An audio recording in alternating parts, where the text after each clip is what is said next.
This week starts with a lot of mental and emotional tension, but ends off on a very stable and grounding note. So we will go into the energy of this week. We have a lot of powerful energetic shifts, and I'm going to guide you through them. So let's start off by going over what are the major aspects that are happening this week of April 26th to May 2nd. And what we will start off with is on the 26th of April, we will have Mercury in Aries, Jupiter in Cancer. I will, of course, go over all of these more detail in the video, but this is just going over them astrologically. The square is an aspect of tension, so we're starting off the week with a very tense aspect. On the 28th, we move into Venus in Gemini, trine Pluto in Aquarius. Trine is a very positive and harmonious aspect, and this is going to be a very deeply powerful and transformative time, which we will go into. On the 1st of May, we will have our full moon in the sign of Scorpio. And on May 2nd, we will have Venus in Gemini, sextile Saturn in Aries. So the week kicks off with Mercury in Aries and Jupiter in Cancer in the aspect of a square. And a square is an aspect of tension. So it is a push-pull type of dynamic. This energy can feel very emotionally intense and overwhelming because Mercury in the sign of Aries wants to just say things and blurt things out. Mercury in Aries has a very strong and passionate way of saying things and expressing itself, while Jupiter in Cancer is a lot more emotional. So this can be a bit of a emotional reaction communication style that comes up in the beginning of the week. There could be a possibility of just overthinking things, saying things that aren't actually true, speaking from emotion, taking things personally. We could start reacting from things based off of how we feel as opposed to what's actually true. One of the biggest things with this energy is that your emotions can distort your perception. So what we may feel is a really big deal may actually not be that big of a deal. And we'll notice that towards the end of the week as we gain more of this clarity. So in the beginning of the week, I would definitely say don't send that emotional text. Try not to have that emotional outburst, especially if you feel it bubbling up and you're like, I need to say something. I can't believe they did this to me. I can't believe that this is happening. That is your emotions flaring up and you're trying to speak and act on that. And it's a possibility that you're not seeing things super clearly or that you're just reacting. So I would definitely ask yourself in the beginning of the week, am I reacting or am I responding from clarity? On the 28th, we have Venus trine Jupiter. Now, trine is a very harmonious aspect. These are planetary energies that are working in harmony with each other and working well together. So Venus, the planet of love, beauty, and relationships, is meeting up with Pluto, the planet of transformation and intensity, power, magnetism. So we may notice that either we meet people on this day or the conversations that we have with people on this day feel very faded or karmic, or you just go very deep with somebody. It can feel like a very intense day with your relationships with others. You can feel drawn to someone emotionally and mentally, or something gets revealed to you that completely shifts your perception on a person or relationship that you had with somebody. Since Venus is in the sign of Gemini, this has to do with communication. So your communication with somebody else is what can be so deeply magnetizing and have this pull. But I would also be mindful because words are just words. Actions are a different story. So I would be mindful that someone isn't using their words to manipulate or try to get something out of you, because Pluto is also themes of power and control and manipulation. So I would definitely ask yourself, is this connection rooted in truth or is it rooted in just intensity? Because sometimes things can feel very intense and it can feel very karmic and very faded, and like you desire this person so bad and you just want to be around them. But are you seeing the truth here? Or is this just your feelings coming up? Is it just an intense emotion that's coming up of desire? Now, on the 1st of May, we have our full moon in the sign of Scorpio, and this is going to be a very emotionally intense full moon as well, because Scorpio has to do with transformation and emotional purging, letting things go. So full moons are always about completions and endings and things just coming to an end. And the fact that it's happening in Scorpio, which also has to do with shedding and letting things go and transforming, deep emotional purge. There could be something that you've been holding on to, and pattern, a thought, a belief system, a person, an attachment. And all of a sudden you're realizing with this full moon in Scorpio that you need to let this attachment, this person, these emotions, these thoughts, these belief systems, you need to let them go if you plan on evolving to the next level of your consciousness, of your awareness of your human identity persona. So this full moon can bring up a lot of heavy emotions.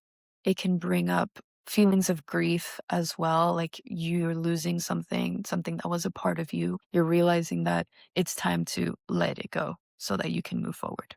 This full moon is asking you, are you holding on to something out of fear or is it out of alignment? However you answer that question will reveal something to you. It's ultimately trying to show you not to be afraid in losing something, because by losing something, you are making space for something that's a little bit more aligned. And then finally, towards the end of the week, on the 2nd of May, we will have Venus sextile Saturn in the sign of Aries. Sextile is also a positive, harmonious transit. These energies work well together. They work in harmony, not as well as a trine. The trine is like the ultimate harmonious aspect. The sextile is like we flow well together, but we aren't like best buds, you know? But still, it's a positive aspect. And this is where the grounding clarity comes in. So, in the beginning of the week, things are confusing in a way. You're emotionally reactive. A lot of emotions are coming up. A lot of things are asking to be let go of. You're feeling a lot of very intense and magnetizing, polarizing emotions. Towards the end of the week, with this Venus sextile Saturn, Saturn brings grounding clarity to this. So things are going to start making sense again. You're going to go from I feel everything to okay, and where do I move from here? What do I actually want moving forward? This is about clarity in relationships, setting boundaries. It's about making intentional decisions.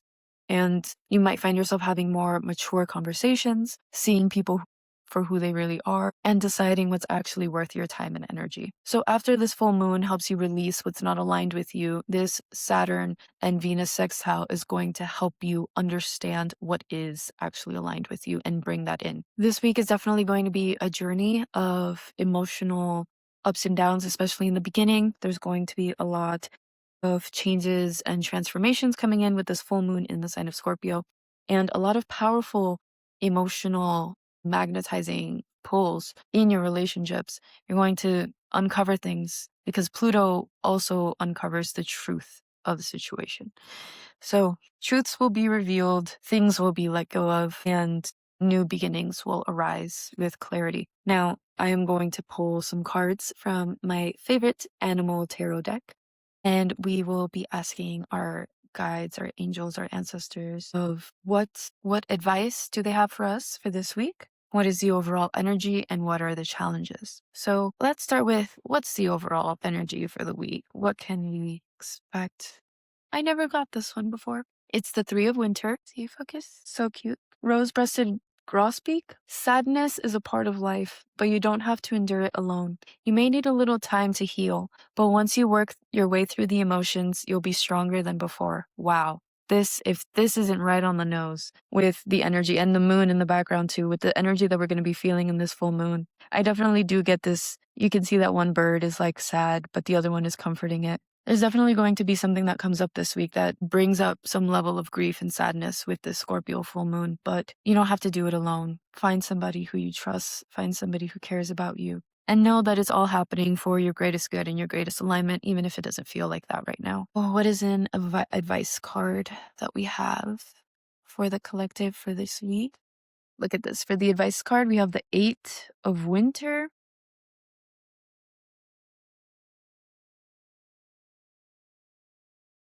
This is what it says. It says, it's so easy to convince yourself that you're trapped when you really aren't. Trust that God will lift you to new heights and give you a greater self-confidence if you affirm your freedom. So for the advice card, thinking that you're trapped when you're really not, it's so interesting that both of these are birds. And as we're entering into, with more energy coming into Gemini, we have Venus in Gemini. We're going to have Uranus in Gemini as well. Uranus is about freedom, and Gemini is also about flexibility and motion and being able to move and be free. So we're definitely with all the energy also still in Aries, there's a lot of energy of wanting to find freedom. And perhaps this desire for freedom is what brings this level of sadness, because it requires us letting go of other things in our life, right? So realizing that maybe you think you're trapped in a certain situation, but you actually aren't. Maybe you think that what you're in isn't free, but there's a door or a pathway that you haven't noticed, you haven't seen, you haven't acknowledged before,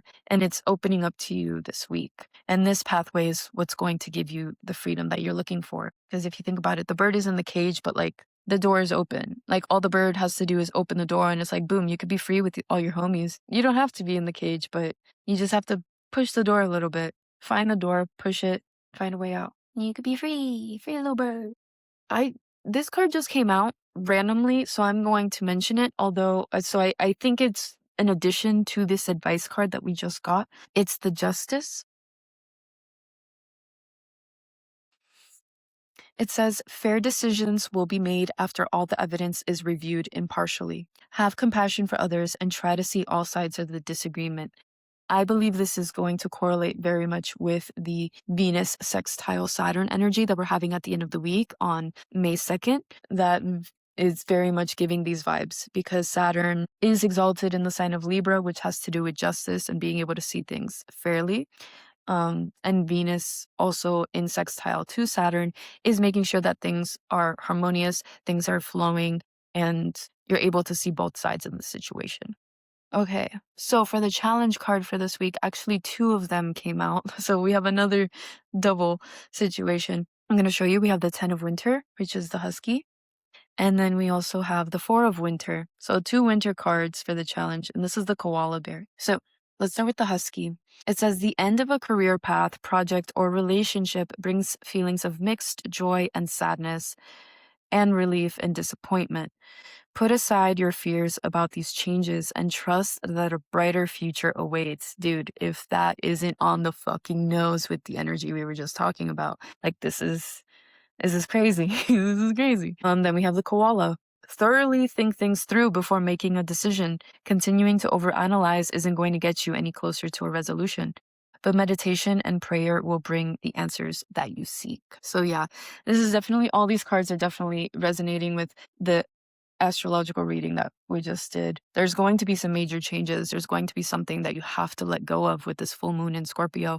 And it's going to bring mixed feelings. It's going to bring feelings of just sadness, grief, upset, but also feelings of joy and happiness because it's going to perhaps feel like you're finally coming out of your cage, and just making sure that you aren't making any rash decisions, especially in the beginning of the week, because the beginning of the week, we do have that very emotionally intense and verbally reactive aspect of Mercury square Jupiter. But as we get to the end of the week, and especially with, Venus and Pluto sextiling, so after the first aspect, and as we get into the full moon in Scorpio, which is going to be on the 1st, that's when you're going to know what it is that you have to let go of, and you're going to know what it is that you have to move forward from. And having those conversations will be able to move you forward into your next step of evolution. And after you finally let these things go, with the Venus sextile to Saturn that's happening the day right after on the 2nd of May, that will bring you the clarity of what it is that you truly want. And you'll be able to work towards that and have that be your vision for the future. So I hope you guys enjoyed this reading. I hope it brought you some clarity. If you have any questions, leave them down below in the comments and I'd be happy to answer them. If you want a personal reading, you can book one on my website. It's down in the description below. But thank you guys so much for watching. I'll see you guys in the next video.